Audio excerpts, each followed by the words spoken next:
ये बात सच है कि हम लोग एक अच्छे दौर से नहीं गुजर रहे हैं। कोरोना वायरस से हमारा देश ही नहीं पूरी दुनिया प्रभावित है और सबसे ज्यादा प्रभावित है हमारे डेली वेज वर्कर्स, जो देश के अलग अलग कोने से आते हैं रोजगार के लिए, ताकि वो अपना और अपने परिवार का पेट पाल सके। गिव इंडिया, एक्शन एड और हेलो लाया है मैं भी कोविड वॉरियर, एक इनिशिएटिव जिसमें हम सब साथ आए और कोविड-19 से लड़े। So join the cause and support our daily wage workers. जय हिंद।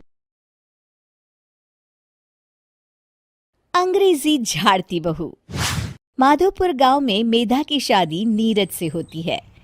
मेधा थोड़ी पढ़ी लिखी थी, वैसे तो उसमें कोई कमी नहीं थी, लेकिन बात बात में इंग्लिश झाड़ना मेधा की फितरत थी।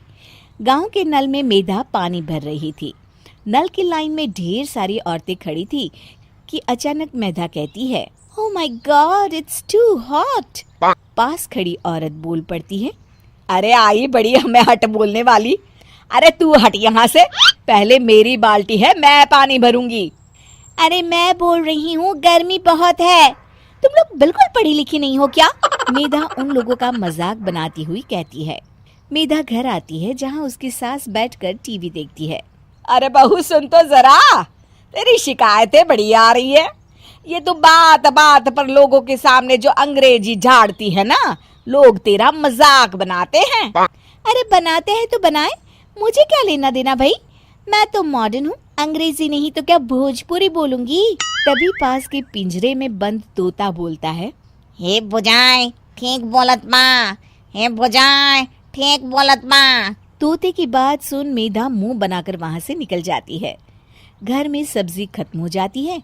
मेधा झोला लेकर सब्जी लाने निकलती है और वो अपनी सास से कहती है, माँ मैं ना मार्केट जा रही हूँ वेजिटेबल लेने, जल्दी आ जाऊंगी। अरे रुक जा मरी, तेरे घर वालों से दहेज में फ्रिज मांगा था, वो तो दिया न गया उन लोगों से, अब तू टेबल लाकर किस पर एहसान कर रही है? कौन सा फ्रिज और कौन सा टेबल? पढ़ी लिखी अंग्रेजी बोलने वाली बहू मिल गई वो काफी नहीं है क्या? और हाँ, मैं टेबल नहीं वेजिटेबल लेने जा रही हूँ। वेजिला या लेजिला, हमें नहीं चाहिए कोई टेबल। वो मैं भी किसे समझा रही हूँ, कहीं आपके साथ रहकर मैं भी गंवार न हो जाऊं। वेजिटेबल मतलब सब्जी, सब्जी। घर में कुछ नहीं है, शाम को क्या बनाऊंगी? ये बोलकर वो वहाँ से निकल जाती है। मेधा बाजार में जाती है और सब्जी वाले को कहती है, भैया वो लेडी फिंगर कितने में दी? सब्जी वाला उसे घूर कर पूछता है, अरे देखो बहन जी, थोड़ा बहुत तो हम भी ना पढ़े हैं, ज्यादा ना बकाती मारो। लेडीजन क्या होती है हम जानत है, और फिंगर भी हम क्या है दे दे अपनी घर वाली की अंगुली। चलो निकलो यहाँ से। ये क्या है, हरी हरी ये मांग रही हूँ।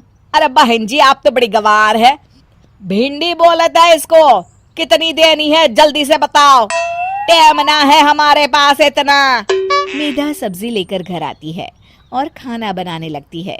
मेधा की इंग्लिश बोलने की आदत लगातार जारी रहती है, जिससे कभी घर तो कभी मोहल्ला तो कभी बाजार के लोगों को परेशानी का सामना करना पड़ता है।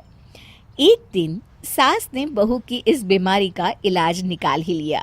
मेधा की सास ने गांव की दीवारों पर एक पोस्टर लगा दिया, जिस पर लिख दिया कि वो अपने बच्चों को इंग्लिश बोलना सिखाए, वो भी 2 महीने में। बस फिर क्या था, मेधा के घर में लोगों की भीड़ लग गई।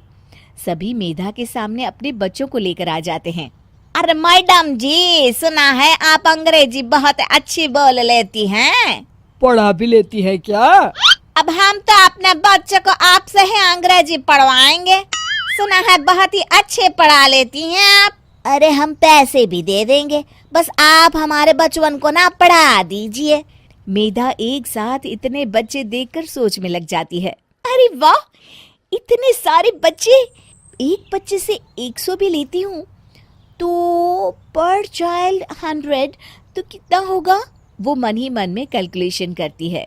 अब मेधा ज्यादातर गांव के बच्चों के सामने अंग्रेजी झाड़ती रहती है और सास चैन की सांस लेती है।